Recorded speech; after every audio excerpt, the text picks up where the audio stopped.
Ciao a tutti, bentornati. In questo video parlerò dell'anima, un argomento sempre inerente alla ricerca spirituale, a guardare se stessi.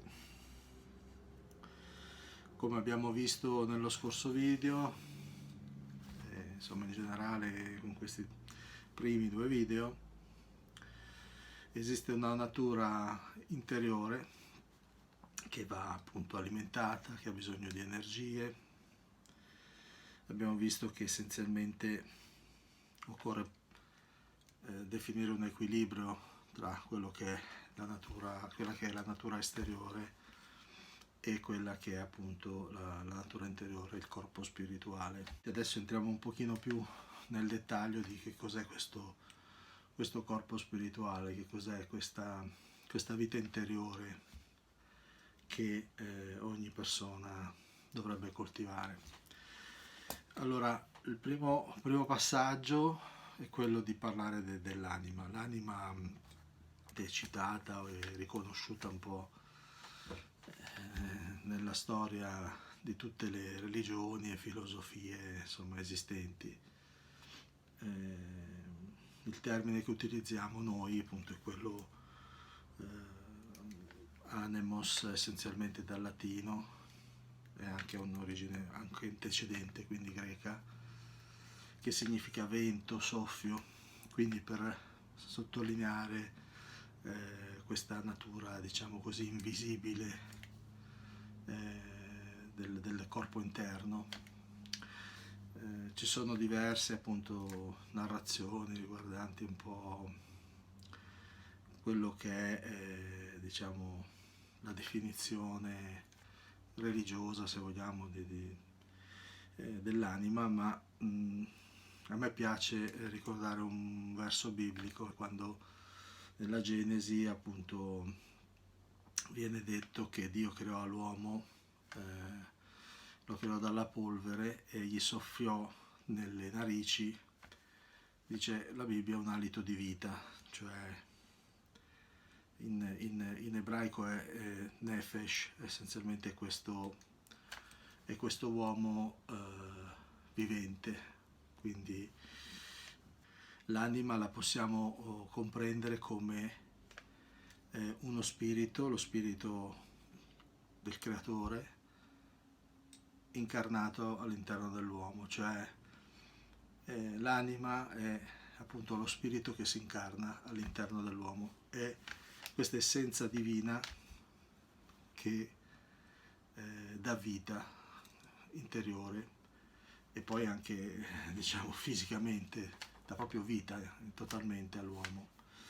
La differenza, a volte si fa questo ragionamento, qual è la differenza tra l'anima e lo spirito, o perché si parla di anima, corpo e spirito, perché sono stadi di coscienza differenti, almeno appunto questi tre.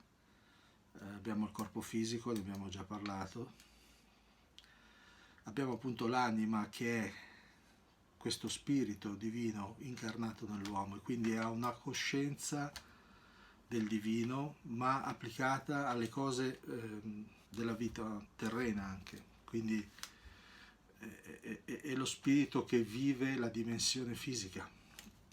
E poi c'è lo spirito puro, cioè la natura più intima dell'anima è lo spirito stesso di Dio. Quindi ci sono livelli differenti di percezione di questa sfera interiore. Diciamo che poi ecco la percezione umana varia a seconda del fatto che questa nostra anima interiore venga nutrita, alimentata a livello spirituale oppure venga lasciata, diciamo così, in stato quasi dormiente, ecco. Perché poi l'uomo crea una sua personalità ed è un'altra sfera, che è questa di coscienza, che si basa sulla mente, su quella che è la percezione che la nostra mente, il nostro cervello ci dà. Cioè noi nell'anima o con l'anima, e quindi anche in forma più elevata con lo spirito, percepiamo un'unità, percepiamo il fatto di essere parte di un tutto. Man mano che andiamo verso la parte fisica e poi mentale, noi percepiamo invece il fatto di essere separati, diversi nella forma, nell'espressione, nella lingua, eccetera, eccetera, differenza di razza. E questo perché ci impersonifichiamo appunto con noi stessi e soprattutto con la nostra mente. Cioè, mentre l'anima e lo spirito sanno interiormente che non ci sono limiti appunto e che c'è una continuità tra ogni cosa che è stata creata, quindi ogni cosa vivente e ogni cosa creata, invece l'ego, ecco, la parte solo mentale che ci struttura essenzialmente, ecco, quella parte vede le differenze, le sottolinea, le marca, e se non è bilanciata appunto da un'anima che vive, che sente la vita spirituale, ecco, questo ego diventa poi qualcosa anche di dannoso alla persona, perché appunto la stessa parola egoismo nasce da ego, no? Per cui si pensa solo a se stessi, si continua a pensare sempre solo a se stessi, al limite a qualcuno che ci è più vicino, ma in termini molto pratici, fisici, non in termini spirituali. Non si vedono più le esigenze degli altri, le necessità, i bisogni, si vedono solo i propri, perché la mente si mette in uno stato di protezione, la mente ci vuole fare sopravvivere, ma questo è buono, assolutamente utile, ma deve essere poi bilanciata dall'anima, quindi è l'anima che deve guidare la mente e non il contrario, o comunque devono essere bilanciate.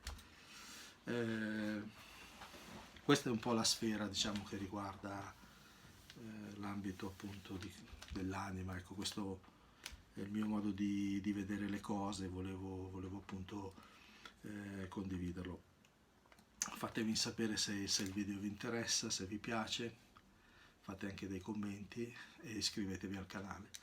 Grazie, a presto, alla prossima.